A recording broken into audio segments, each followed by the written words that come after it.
వచ్చింది సంక్రాంతి రానే వచ్చింది. సంక్రాంతి అంటే మన తెలంగాణ వాళ్ళకి గుర్తొచ్చేది ఒకే ఒక పిండి వంటకం, అదే సకినాలు. ఏ పిండి వంటకానికి లేని ప్రత్యేకత మన సకినాలకు ఉంది. అదేంటంటే సకినాలు ఒక పిండి వంటనే కాదు, ఇది మన తెలంగాణ వాళ్ళ సంస్కృతికి గుర్తు. ఆడబిడ్డకు పెళ్లిసారే పోసేటప్పుడు సకినాలతో ఓడి నింపాల్సిందే. సకినాలు చేయాలంటే వాడకట్టోళ్ళంతా కలవాల్సిందే. ఇట్లా అమ్మలక్కల అందరూ ఒకటింట్లో చేరి ఒకరికొకరు సాయం చేసుకుంటారు.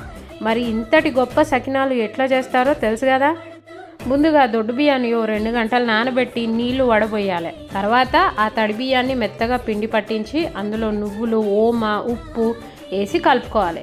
ఈ సకినాలకి ఇంకొక విశేషం ఏంటంటే, ఇవి పోసే ముందు ఈ పిండితో ఒక గౌరమ్మని చేసి ఆ గౌరమ్మకి బొట్టు పెట్టి గౌరమ్మ చుట్టూ ఒక సకినం పోసి మొదలు పెడతారు.